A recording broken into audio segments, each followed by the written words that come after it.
కృపాభరితుడైన మా యేసయ్య, మీ ప్రశస్తమైన నామమును బట్టి మిమ్మల్ని స్తుతిస్తున్నాను. తండ్రి, ఈ ఉదయకాలం మీ వాక్యాన్ని వింటున్న ప్రతి బిడ్డ పైన మీ కృప కుమ్మరించమని వేడుకుంటున్నాను. తండ్రి, మీ కనికరం ఎంతో గొప్పది స్వామి. మీ ప్రియ బిడ్డలందరూ కూడా పరిశుద్ధపరచబడి మీరిచ్చిన రక్షణలో ఎదుగుతూ, రక్షణలో కొనసాగుతూ, రక్షణను కాపాడుకుంటూ జీవించుటకు కృప దయచేయండి. ప్రతి వారిని సాతాను బంధకాల నుండి విడిపించమని ప్రార్థిస్తున్నాను. ఎంతైనా మీరు నమ్మదగిన దేవుడు ప్రభ. మీరే కృప చూపెట్టి అద్భుతాలు చేయండి. ఈ ఉదయకాలము ఎవరెవరు వాక్యం వింటున్నారో వారిని, వారి కుటుంబంలో ఉన్న ప్రతి వారిని కూడా మీరే రక్షించండి స్వామి.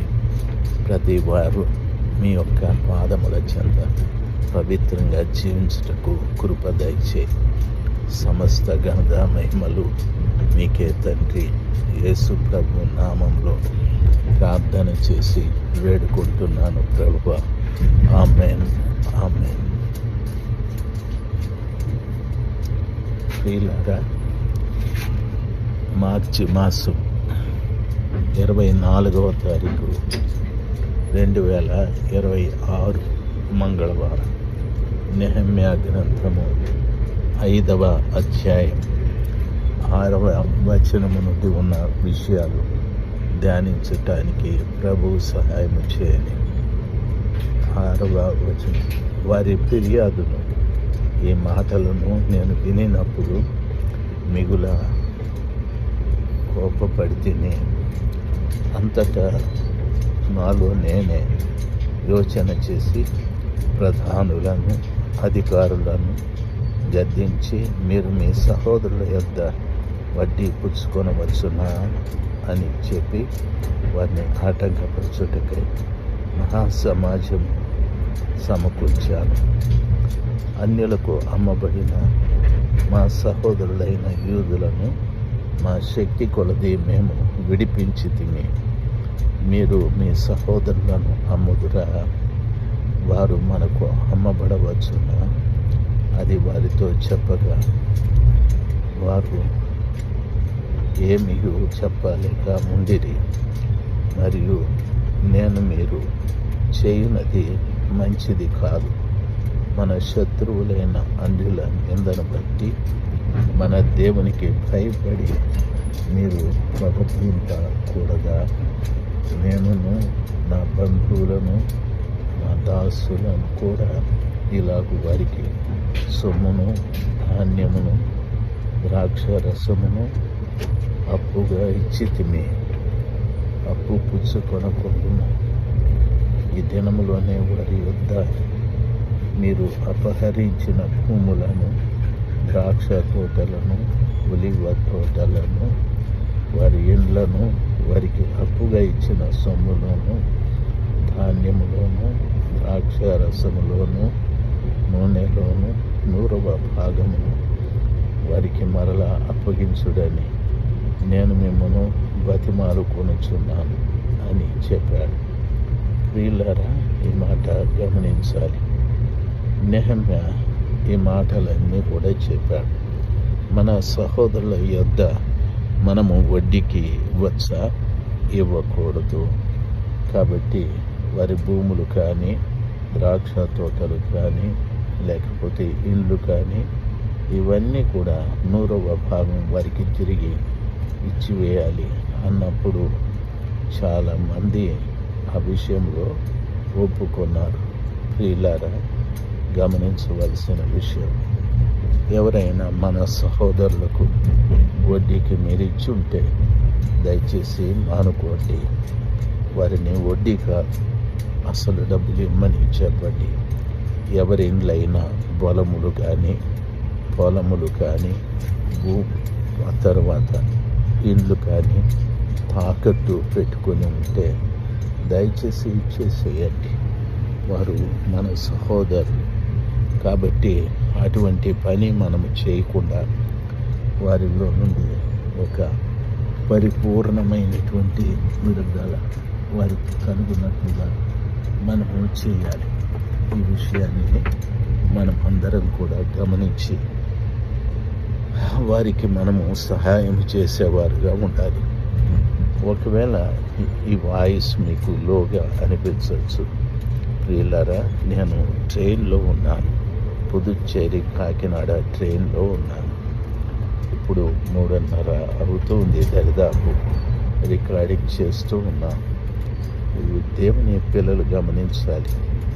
ఆయన అంటున్నాడు, మా దేవునికి ప్రార్థన చేసి వారి భయము చేత రాత్రి పగళ్ళు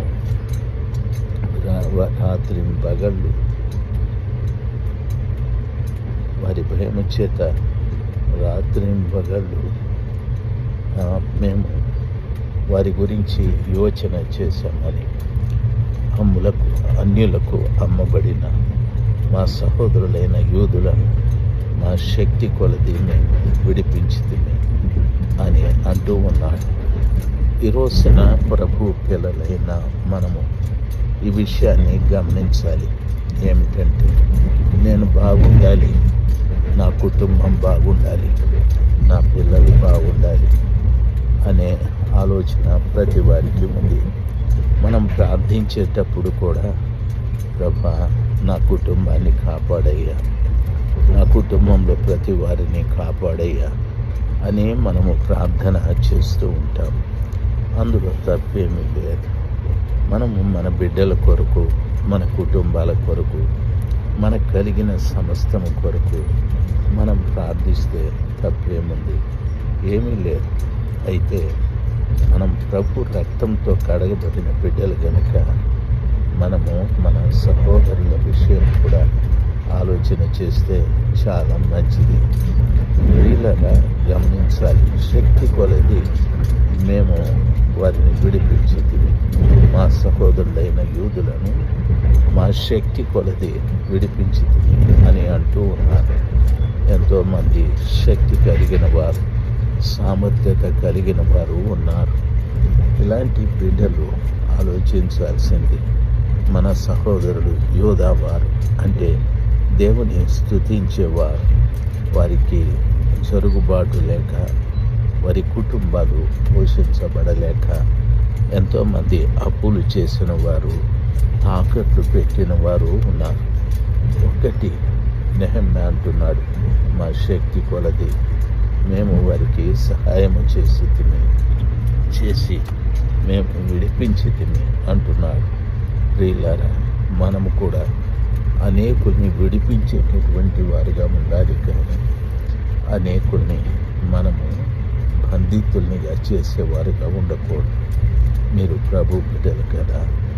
ఒకవేళ ప్రభు మీకు ప్రేరేపణ కలిగిస్తే అనేకుల్ని విడిపించేవారుగా మీరుండాలని నా ప్రార్థన. ఒకవేళ వాయిస్ తక్కువగా రావచ్చు. నేను పుదుచ్చేరి తర్వాత కాకినాడ ట్రైన్లో రికార్డింగ్ చేస్తూ ఉన్నాను. టైం అయిపోయిందని ఈ పని చేస్తూ ఉన్నాను. నన్ను అర్థం చేసుకోవాలి. ప్రియులారా, ఆయన మీరు మీ సహోదరులను అమ్ముతారా, వారు మనకు అమ్మబడవచ్చునా అని వారితో చెప్పగా వారు ఏమీ చెప్పక ఊరుకున్నారు అని చెప్పారు. మరియు నేను మీరు చేయనది మంచిది కాదు. మన శత్రువులైన అన్యుల నిందను బట్టి మన దేవునికి భయపడి మీరు ప్రవర్తింపకూడదా అని చెప్పారు. మరియు నేను మీరు చేయనది మంచిది కాదయ్యా అని చెప్పి ఆయన అంటున్న మాట ఏమిటంటే, మనకు మన శత్రువులను గురించి ఆలోచించండి అని, వారు మనకు అమ్మబడవచ్చునా అని వారితో చెప్పాడు. కాబట్టి మనం చేయాల్సింది ఏమిటంటే, నేను నా బంధువులు నా దాసులు కూడా ఇలాగుననే వారికి సొమ్మును ధాన్యము అప్పుగా ఇచ్చింది. అప్పు పుచ్చుకొనకుండా ఎవరెవరు అప్పుగా ఇచ్చారో ఆ అప్పును పుచ్చుకొనకుండా మనము వారి విషయంలో జాగ్రత్త కలిగి ఉంటాను. ఆ రీతిగా నేను కూడా నా బంధువులు అందరూ కూడా మానుకుంటాం. వారిని అప్పు అడగం. ఈ దినములోనే వారి యొద్ద మీరు అపహరించిన భూములను, ద్రాక్ష తోటలను, ఒలివ తోటలను, వారి ఇండ్లను వారికి అప్పుగా ఇచ్చిన సొమ్ములోను, ధాన్యములోను, ద్రాక్ష రసములోను, నూనెలోను 100వ భాగం వారికి మరలా ఇప్పి అప్పగించుడని నేను మనవి చేశాను అని అంటూ ఉన్నాడు. ప్రియులారా, మిమ్మల్ని బతిమలాడుకొనుచున్నానంటున్నాడు. కాబట్టి దేవుని పిల్లలుగా మనము ఆలోచించాల్సింది, మనము 100 వంతు వారికి ఇచ్చువారుగా ఉండాలి. ఎవరి దగ్గర మనము ఏ విధంగా అక్రమముగా, అన్యాయముగా ఏది ఆర్జించకూడదు. ఈ మాటలు మనమందరం కూడా పాటించుగాక. ఆమెన్. ఒకవేళ వాయిస్ రికార్డర్ స్లోగా వచ్చుంటే క్షమించి మీరే దాన్ని ఇంక్రీజ్ చేసుకోవాలని మనవి చేస్తూ ఉన్నాను. ప్రియులారా, దేవుని బిడ్డలు మీరు నెహెమ్యా గ్రంథంలో 11వ వచనము పూర్తయిపోయాది. ఆమేన్. ఆమేన్.